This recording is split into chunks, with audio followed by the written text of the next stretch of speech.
So I got these two test cars for the Chinese New Year holiday. The Smart #1 or Smart 1, which is an EV, and also the Mazda CX5, which is the facelifted one. And at first I didn't give them too much thought about, because yeah, it's an EV, I know, and it's the well-loved CX5. I know nothing about this car because my colleagues who were the ones who go for the launch and all that, and I also got a Mercedes GLA AMG 35, but that was being driven by my colleague, all right? And something interesting happened, and it made me go into some deep thinking about the whole petrol, EV, blah, blah, you know. And I think for myself, at least, I found the answer. And it's pretty interesting, all right? But anyhow, let's go through these cars, shall we? Now, the Mazda CX-5, there are many, many variants. It starts from 140 over 1,000 to well close to 200,000, all right? Which is the 2.5 turbo. But whichever engine variant you pick, the interior is going to be largely similar, all right? The #1, there is the Pro, you know, and then the Brabus. Brabus is only like, I think 50,000 more, which gives you more power, dual motor and all that. And for me, this is a car I love. This is a car I do not know, okay, at first, but let's get on to it, okay? So this is the base variant, okay, the basic 2-liter NA, all right? But if you were to go for the 2.5 turbo, which would have cost similar to this, it would have been largely the same for its infotainment system, you know, the whole dashboard, the steering. Of course, you get more power, all right? But in the face of EVs, power from these are, you know, don't need to even talk about it. Now, the thing is, I'm not making a case for, I'm not even doing a video of CX5 versus Smart or whatever, you know, it's not even a comparison. It's not even a comparison of petrol versus EV. Right, yeah, these are the new daytime running lights. But for me, on my hand, is a very accomplished, well-loved, a top tier in its segment, if I may say, car, versus something that is unknown. Smart has been bought over by Geely, and I can largely say the entire thing is a China car. Essentially, it is a Chinese brand now, all right? It's owned by Geely.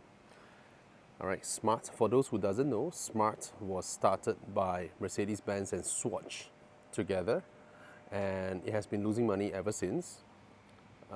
It was the creation of Smart was to help Mercedes offset the carbon emission tax, which is by producing Smart.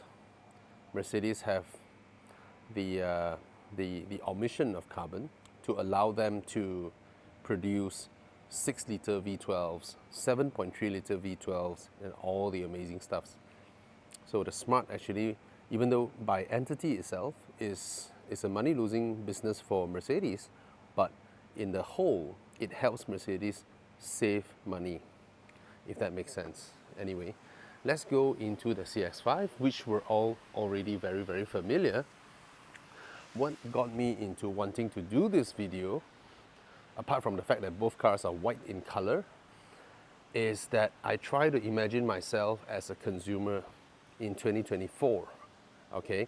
With a budget of sub 200,000, I want a family car that I use with my family, and I'm open for choices because I always get questions like these from consumers. They don't actually know what they want. They know what they need, right? They need a car that can ferry 4 adults or 2 adults with 3 children, you know, a bit more versatile, comfortable, able to go to work, able to ferry the family, you know, go for trips and all that. And trips is a once in a while thing. I mean, one whole year you probably go for trips like probably 5 times, right? But most of it is for daily use, family use, shopping mall runs, and restaurants, yada yada yada. But of course, increasingly people opt for SUVs because of the taller ride height, because there's no more commanding view because everybody's driving an SUV these days. There are more SUVs than sedans on the road. At least that's for my city, as I notice, or hatchbacks for that matter. It's of course the easier ingress and egress, okay? Because for SUVs, the distance from the top of the wheel arch to the top of the car is way higher than a normal sedan. So what that makes is that from this roof to the bottom, it has a larger distance for people to go in and out of the car easier. And of course, for a normal sized adult, the seats are nearer to where your butt is. So you actually just, it basically eases ingress and egress. Right? That's why SUVs are so popular. Wow, the doors barely open 70 degrees. Oh, sorry, I'm an idiot. Okay, this is good. This is like 80 over degrees, 80 degrees. So ingress and egress is really easy for SUVs. All right. And of course, with a lid like a hatchback, it gives you, again, very easy access to put stuffs. And I like Mazda's design. I like the fact that Mazda designed this type of stuff. Okay, very easy. And you can drop the seats. The versatility of SUVs are just much better than sedans. And of course, now that they handle well, unlike those days, those days with the first gen, second gen CRVs, the Harriers, they can't corner, right? Put them into a corner and they'll want to lose control. So I'm imagining myself as a consumer and then going into a Mazda showroom with my budget of below 200,000, which is a very popular budget these days. It used to be 150,000. And of course, that's for tax purposes. I think our government should update it, right? Ringgit used to be okay. 150,000 can get you a Camry and Accord. Now it's impossible. They should up it to 200,000. But anyway, that's another thing for another day, because that will reduce the taxation income of our government, which is dearly needed now. All right. Now this one is a 2-liter. And of course, the higher spec ones will have, more screens, more buttons probably, but other than that, everything's gonna largely remain the same, right? The soft touch material, the nice fit, the materials and all that, it's just gonna be there, your wireless chargers, yeah, more or less that. So let's pretend this being the 200,000 variant.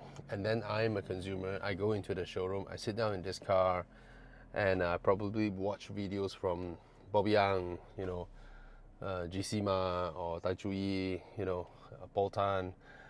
Anyway, and and then I roll out from the showroom, go for a drive, and then I come back, see what I have, what I get.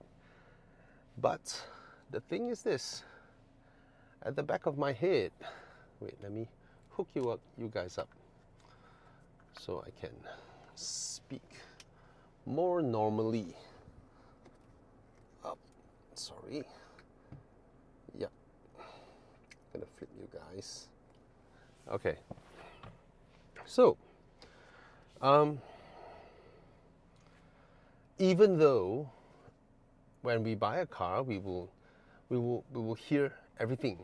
All right. Everything seems to make up the decision-making process. Say, for example, people telling you that electric batteries, after 8 years, 9 years, they'll start deteriorating, or they will deteriorate, and then you'll be thinking, oh. But truth of the matter of fact, majority of consumers who buy new cars, which in Malaysia's case is 700,000 people every year, they buy new cars, 700,000.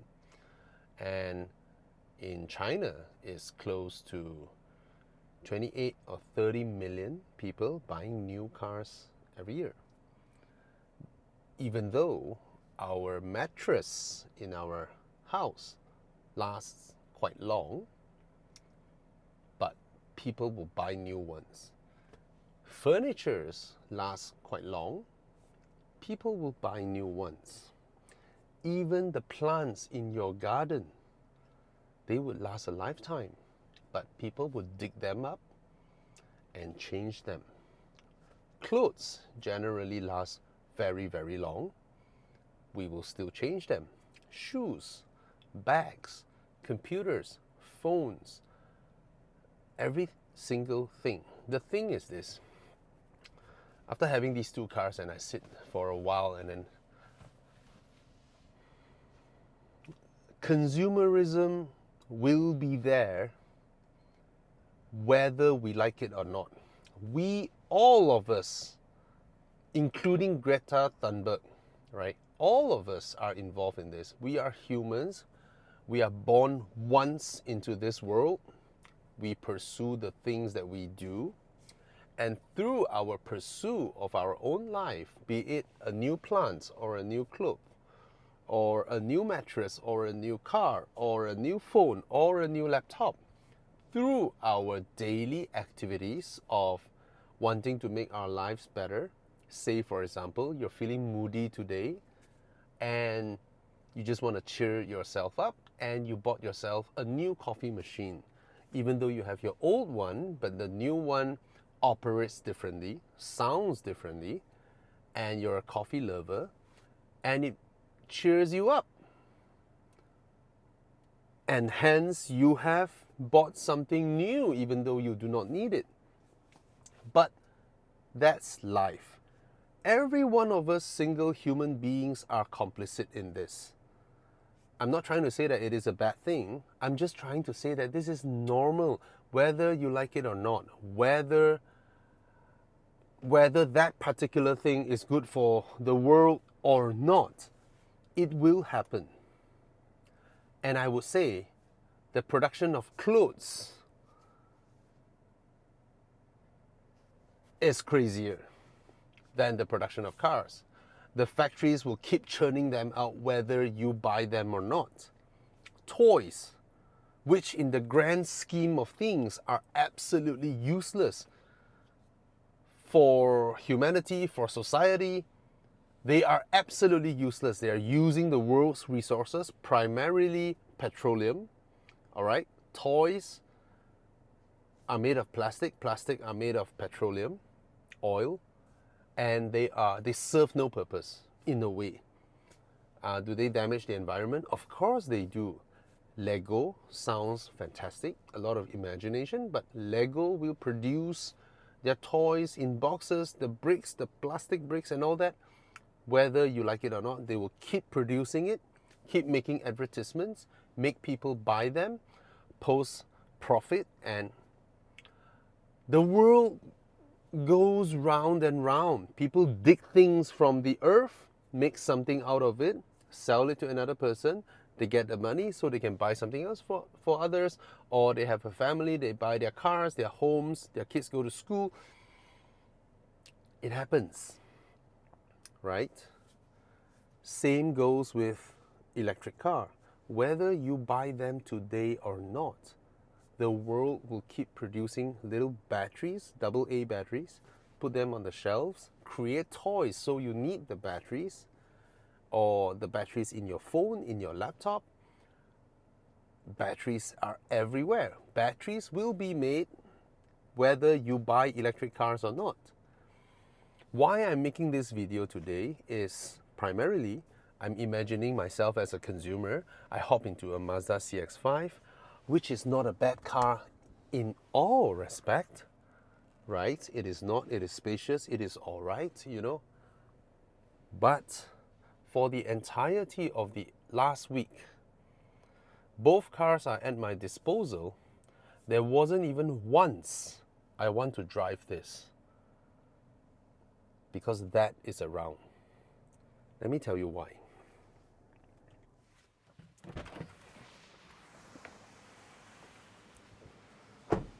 The smart #1 is a car, a modern car, I may say. And as I walk towards the car,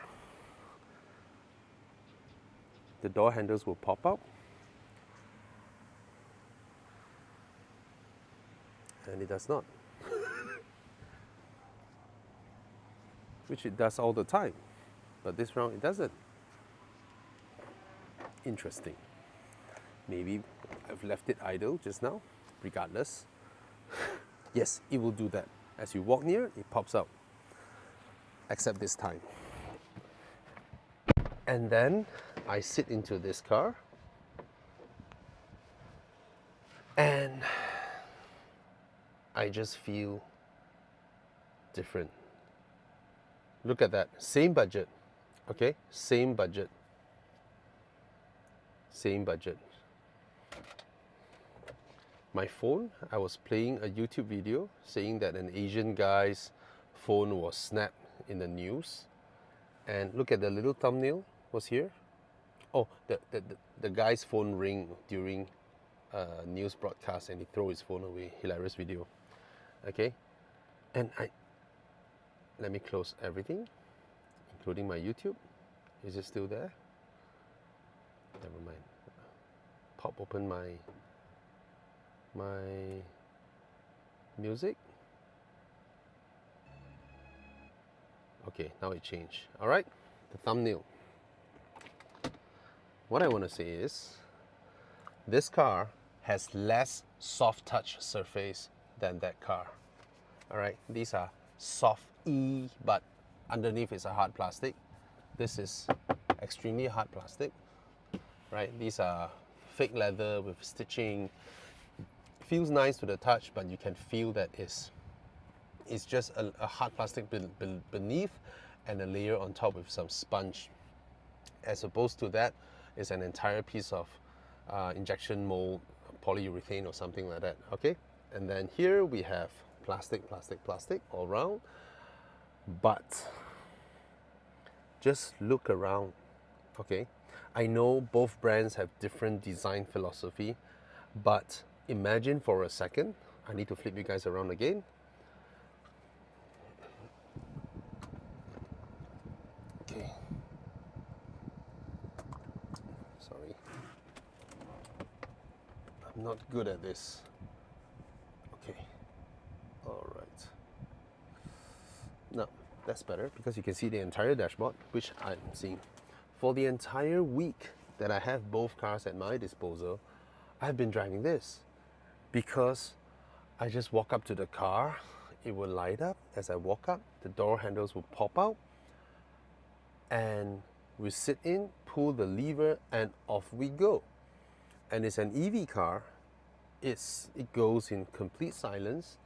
Suspension wise, it is not the most pliant. The BYD Atto's suspension is more pliant than this, but it's just the ease, you know.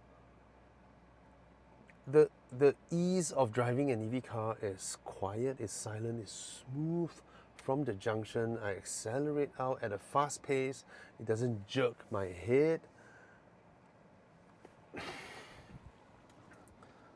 I had a conversation with my wife. We discuss cars sometimes because she's been with me in this business for the past 10 years, you know, running our media company, and we've driven probably, I don't know, 1,000 cars, 1,000 different cars over the years. So she has a fair share as well of knowing cars. She's like, yeah, batteries may not last 15, 20 years like a car, like a regular petrol car, but I don't care. I'm buying it. All I'm thinking of is my installment of 5 or 6 years. I use that 5 or 6 years. I'm going to buy another car. Most people are like that. In fact, I would say most consumers in the world are like that. And hence why The warranty periods of car makers are 5 years. You know, they want to attract you to buy their cars, want to alleviate your fear of ownership and all that. So at the end of the day, consumerism is there whether we like it or not. And when I'm buying things for that interim period of usage, I just want it to be an experience that cheers me up. There's a little fox here. What does that car have on the screen? Right? There's my little thumbnail over here. And I love the cute graphics. My kids love it as well. It is so easy to use. You know, there's a little fox here when I'm playing with the aircon vents. And it's so easy to use. I can on my aircon seats on both sides. Yes, I feel my bum being colder now. And this car is 190,000. And even though the dimensions from the outside is like the size of a mini Countryman, smaller than a CX5, inside is about the same. I get a panoramic roof. It's huge. And the sound system. The sound system in this car has got to be one of the best in terms of the size of your car, the price of your car versus what type of sound system you have. This beats an E-Class. It beats a lot of cars. The sound system in this car is crazy. It's amazing. So I'm not doing this just to. In fact, I don't know much people in Smart. You know, they just handed the car over and my team go and pick it up. But my experience of using this car over the past 1 week, the wireless charger, sometimes it works, sometimes it doesn't. And sometimes I hate it when it keeps rebooting my charging, like it charges and then it stops and then it charges again. I don't know what's up with that. Maybe it's the size of my phone, the placement of or maybe my casing, you know, affecting that. But the fact is, over the past 1 week, never once my entire family wants to be in that car. Also with our own cars, we're in this. All right, except yesterday when I went to Thomas's house, because this car was left with like 100 km range, and I'm not sure the distance to Thomas's house. Then only I know it's 30 clicks. I should be able to go it to and from, but I choose not to. So I drove my Audi. All right, but something interesting. I'll continue to that. There's a small little screen over here. Let me show you guys. There's a small little screen over here. Yes, it may look busy now, but I tell you, when I'm driving, somehow this graphic just feels like a wallpaper, and the clarity of it, just my speed, the needed information, everything is just a glance. I don't need to look this way. Okay, I love that.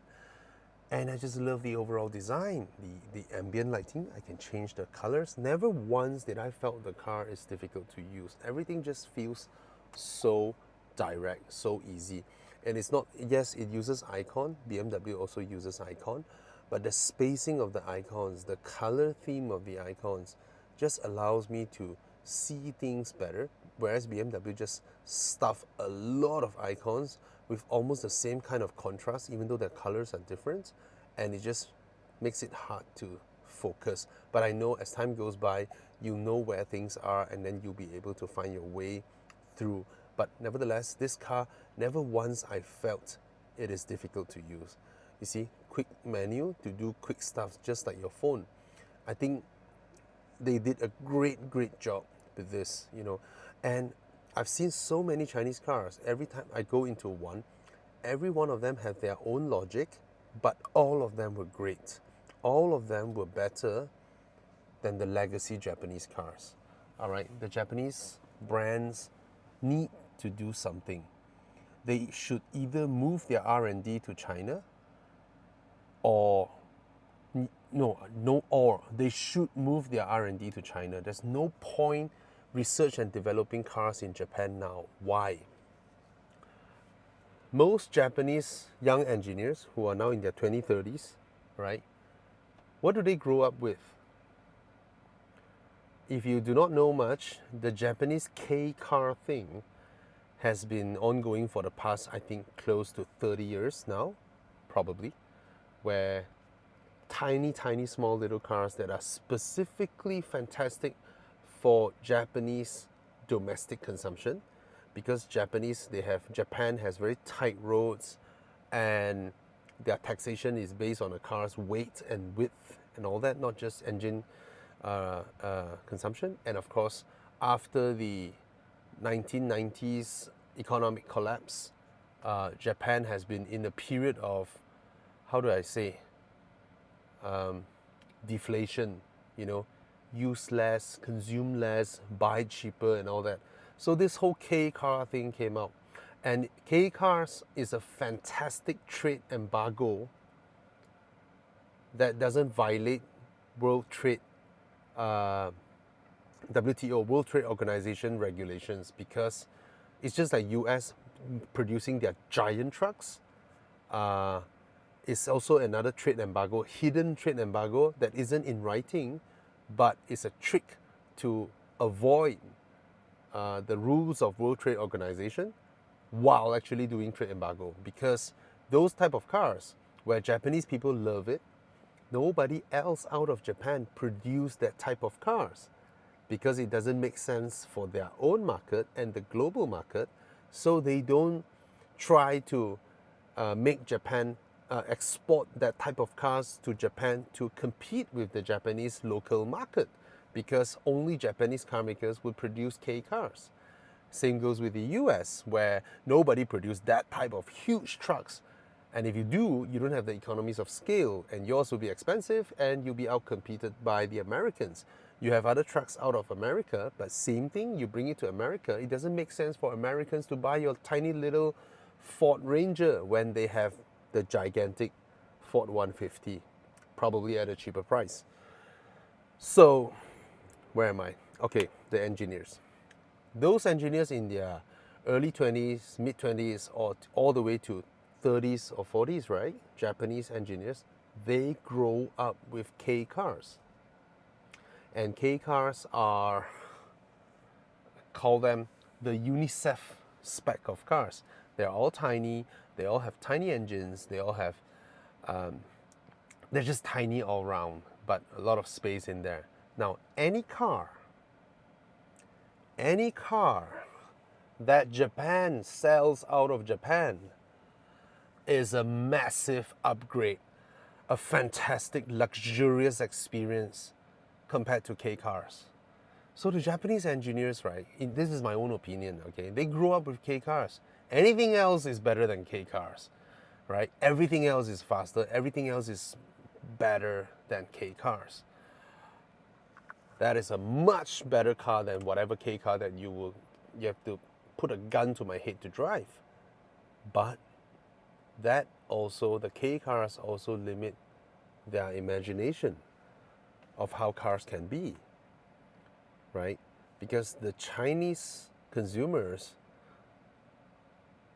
got rich all of a sudden, and to them cars is a luxury thing, and that has created their domestic market to be a market that doesn't really care whether you are a premium brand or not. They don't care at all.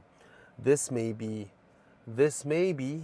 a premium brand, which Smart is trying to be a premium brand, but I don't even talk about Smart. I can talk about any upstart brands, and all they care is they look at their budget and their target selling price. If they're able to sell it at this price and include a massage seat, a soft close door, a karaoke system into their car, they will do it. They don't care whether you should put this in a 7 Series and not have it in the 5 Series or the 3 Series. All this hierarchical consumer ladder growth path kind of nonsense is not within their concern, because the Chinese car makers just want to conquer market share. All right, they over-engineer their cars, they put in more things than they should, and the end result is when a consumer or a car tester like myself and my family, over the course of 1 week during the Chinese New Year holidays, the car we opt to be in is this. Even though I do not know this car, I have never even driven a Smart. It has no affiliation with me, and I identify myself as a Mazda biased car lover. I love Mazdas, but And I can immediately imagine a consumer who just want to buy a new car with their budget, who's going to pay it off in 5-6 years and sell them, couldn't care less about the environment. All he or she wants is a comfortable car that brings a family around, and so be it. And this car is enough. Yes, it has a smaller boot than the Mazda, but the space behind is completely comparable, and the panoramic roof is fantastic. And it's faster, it's smoother. And last night, something interesting happened.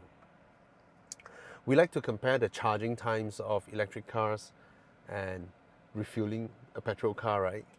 I realized something yesterday. This really happened yesterday. So yesterday we were driving this. The car left around 100 km after we came back from Thomas's house. And the dinner place is nearby, just Old Klang Road. So me and my family hopped into this car. We drove off. At the back of my head, I was thinking, okay, after dinner, probably I'll park this car near the charger that I know that is near my house, which is near the grocers, D-Market.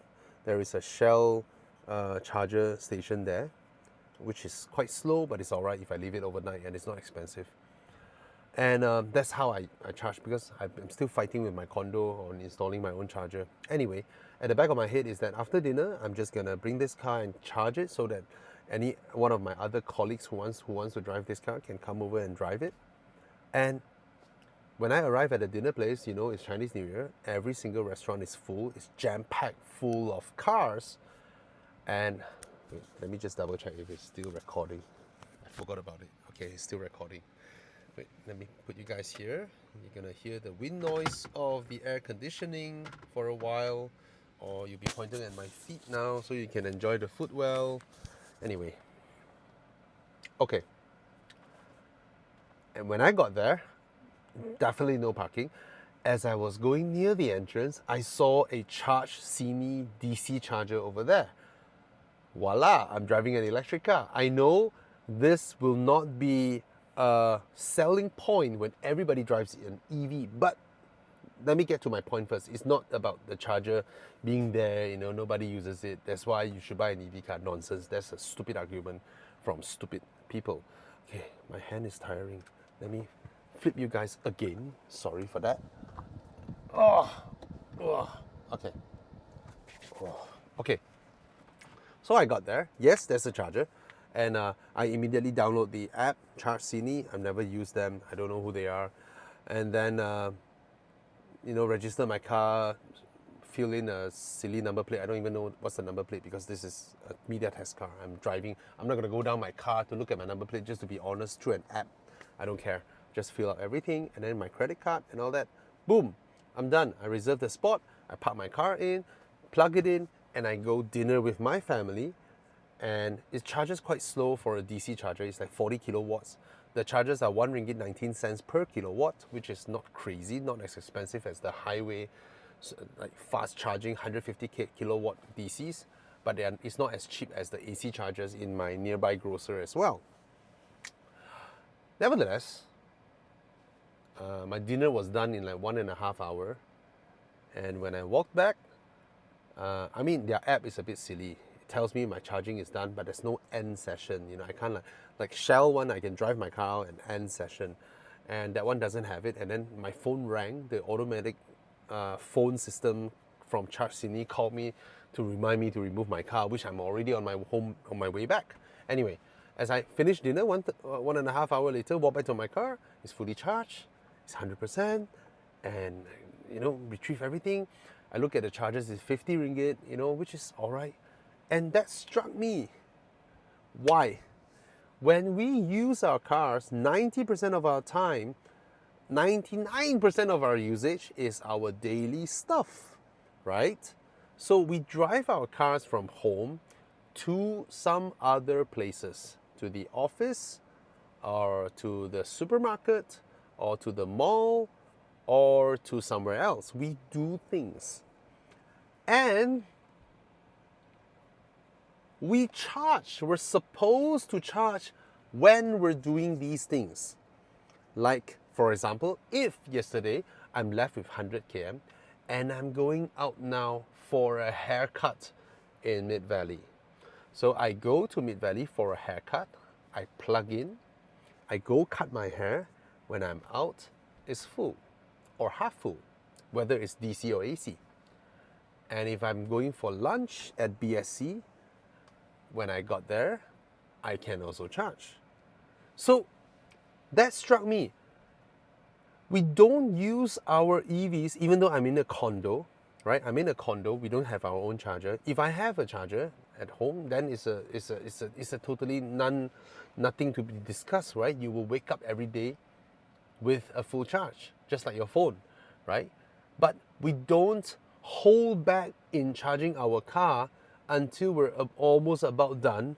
Then we frantically find a petrol station and park our cars there and wait for 2 hours, 3 hours for it to charge. No, that only happens when you're trying to bring your 400 km car to try to go for a 400 km journey. Then you will get anxiety. I get it, I totally get it. So for a typical Malaysian family, I think, let's not even argue petrol or EV or who's more eco and all that. Now put it this way, why I do the longer part of this video in this car? Because it's an EV, it doesn't produce fumes that will float up there. True, I wouldn't want the lawnmower or the guy who cuts my grass to use a petrol grass cutting machine. I would rather if it is a battery operated one, so that I don't have to smell the fumes. I would rather the garbage truck that comes to my condo, okay, there's something else that smells worse than the exhaust, given that it's a garbage truck. That's a wrong example, right? Anyway, I would rather every single freaking pickup truck around town runs on EV as a non-pickup truck user, because I just don't like the smell, right? But I know it's not practical for pickup trucks to be using EV. They should be diesel, but they smell like crap, all right? It's poisonous. I don't like it. Provided their diesel smell like Mazda's diesel, okay, then it's okay. So the thing is, it's a real thing that if the entire city of people doing nonsensical day-to-day things actually use EVs, because the air is just cleaner, it's just a nicer environment, less quiet, less noisy and all that. I get it. You get it as well. I don't even want to talk about whether we are helping to conserve Earth to have a longer future, like the bullshit that Greta Thunberg is spewing, right? As a consumer, we just want our lives to be better. It's a selfish thing. Everybody wakes up every day to do selfish things because we only have one life. I want to buy a car that I like. I don't care whether you like it or not, right? That's it. That's my money. And I pay for my installment and that's it. I get it. And then you should have a second car in your home, which is a petrol car that you can do long distance nonsense, like go Thailand, drive 6,000 km with us, right? Per day we might push through 800 or 1,000. Yes, you can spend a lot of money, a lot of money to buy a huge battery pack equipped EV car to try and cover a huge distance. But you know, the thing with EVs is that the more battery you pack, the heavier it is, the less efficient it is, the larger the car needs to be. And the less efficient it will be is a negative downward spiral if you try to pursue that path. And there's also the other thing whereby humans have a limit to how far we can drive, right? How long we can drive, you know. Mostly a 5-hour, 6-hour, 7-hour drive is tiring enough for us to want to put up a night. And it is during the night that our cars charge, preferably if we found a charger. Look at Vietnam. There's a report coming out that Vietnam now has 150,000 public chargers. I was shocked. Our government set up a goal of a few years of 10,000 chargers. I'm not sure whether that report is true or not, but I saw something like that, which I haven't had the time to verify. But it's pretty crazy, huh? If Vietnam has 150,000 chargers all over this tiny little strip of country. This video is not about EV versus petrol. This video is to debunk stupid conclusions from influential people like Rowan Atkinson. He's a well-known car guy, right? He wrote a piece saying that I was wrong about trusting EVs to save the environment. I was wrong. It was a lie. Come on. At the end of the day, your shaver, your phone, your laptop, your everything at home is powered by battery-powered stuffs. What are you talking about, right? You yourself thought as a celebrity by buying an EV car means saving the world, and you want to encourage more people to save the world. And now you say that, oh, I was wrong because of the mining, because of the nonsense. The mining will happen, whether you like it or not, right? Batteries is a very essential invention that is crucial for all the things that powered our daily lives. You yourself thought you're saving the world, you're saving the earth by driving an EV car, and then you realize you aren't. Yeah, that's for you, right? But that is not a case against anyone who wants a smooth, quiet car to drive. It's as if saying, your statement or your article that says that EVs are not as good as they seem, I'll stick back to petrol. So does that make sense for someone to buy a 6.75 litre Rolls-Royce internal combustion engine and say that it's better for the earth? You know, consumerism is there whether you like it or not, right? So, and then I saw another video by Harry McCullough, another person that I trusted. He said that, oh, I'm done with EV and PHEVs. I'm going to stick back with my diesel Range Rover now. Whatever it is, I know the range of diesels are fantastic, but guess what? A diesel BMW 3 Series will go further than your Range Rover Sport, right? And I hate the smell of diesel. I hated it. But whatever you want to drive, whatever suits you, go for it. Consumerism, you buy what you like. I wouldn't like the clatter of diesels, the smell of diesels, and the fume and the sound of the initial throttle waiting for the turbo to boost. I just hate all that, especially after driving an EV. So for those of you out there, if you just want a fantastic car, right? A fantastic modern car with clever modern interface, amazing sound system, lovely little graphics, smooth driving, fast accelerating EV car, go ahead. Don't even bother with all those articles from all those famous people because they just don't make sense. They contradict themselves. And there's one thing with all these influential Western journalists or people. They like to conclude things before things were concluded. They love to lay claim on things before.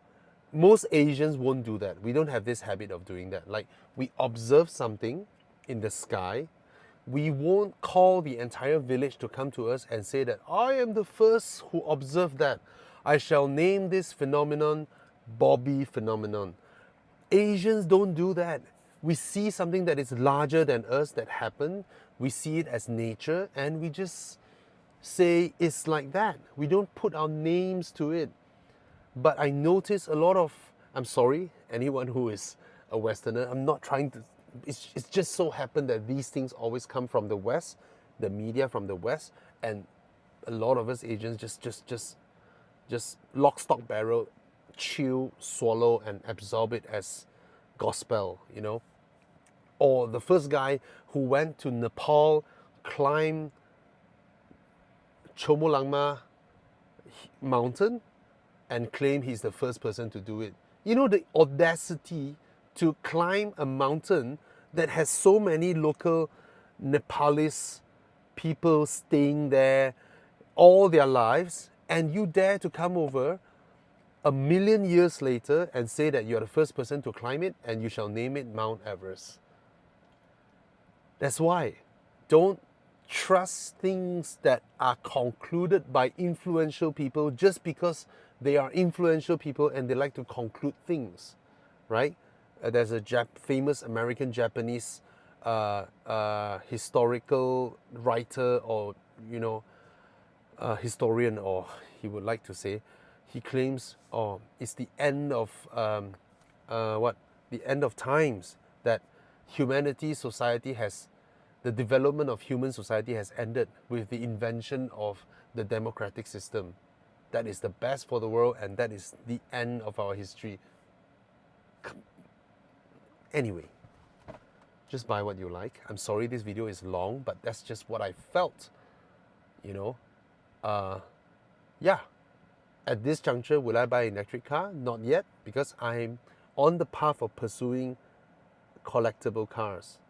See, at different juncture, you want different things, right?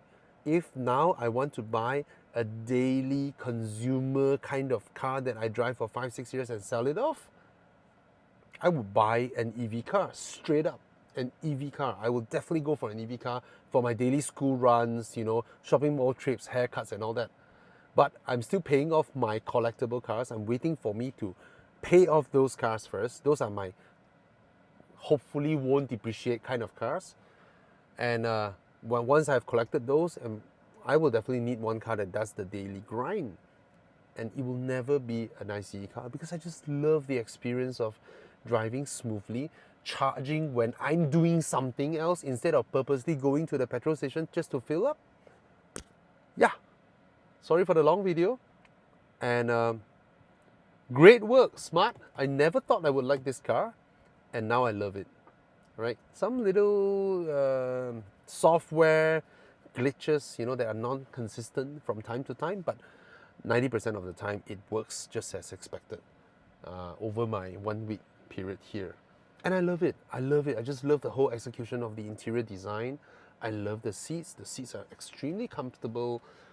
The suspension, yes, rougher roads I feel, because it's a small segment car, right? It doesn't have sophisticated suspension. Other than that, I just love the car. And the sound system is unbelievable. The Beats sound system in this car is just unfreaking believable. Boom. Yeah. Extremely powerful. Alright, I'm done with my video of the CX5.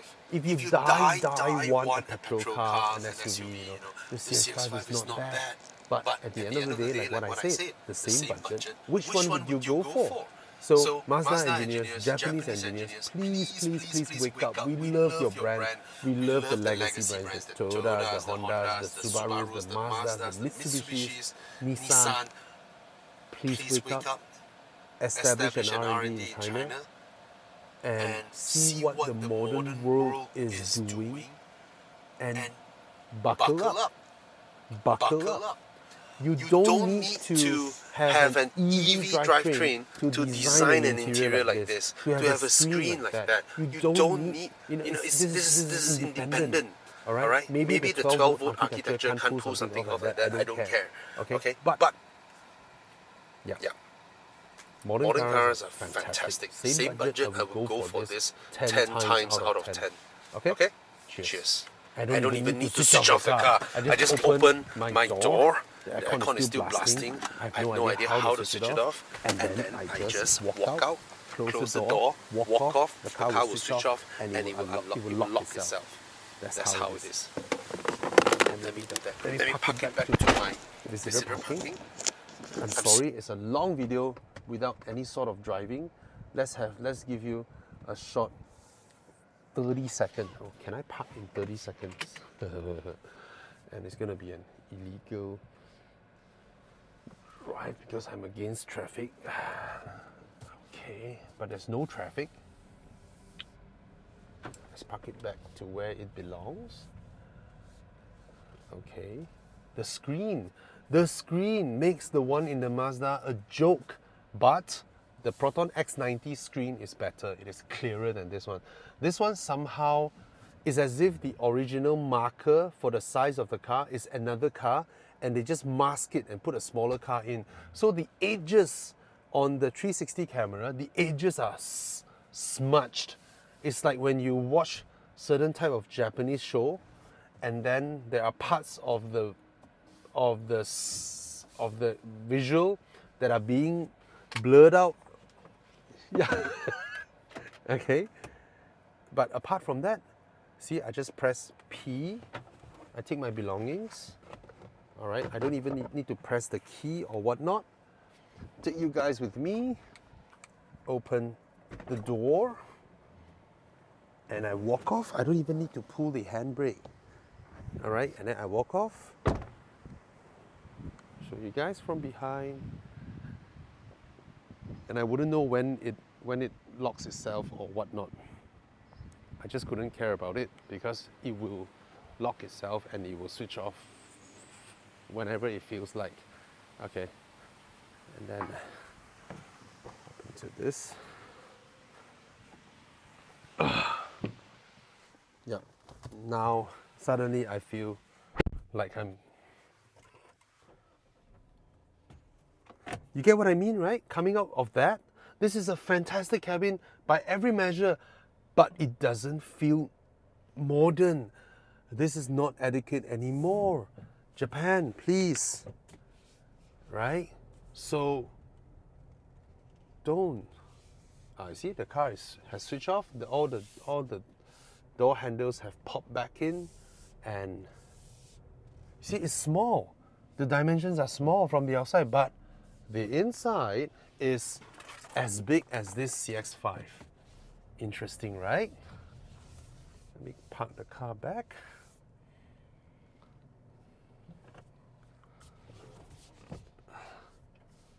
Look at the screen. Look at the screen. Which consumer who go to the showroom after trying a few cars, you know, from their budget, would not have this as one of the sore points, even if they like the car. It is a sore point. I forgot I haven't put back the parking numbering of the Smart. I'm gonna walk back there now and put my phone in my pocket first.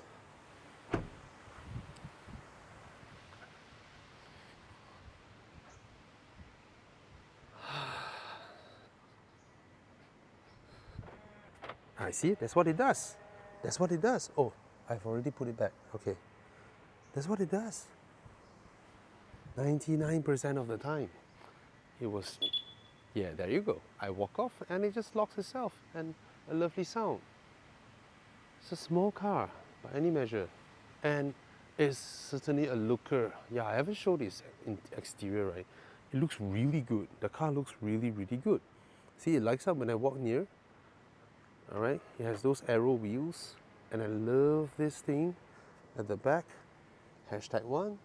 This one lights up as well, and it does the whole light show thing. I just love the design of the car. It's a very, very good looking car, comfortable, just quirky and nice.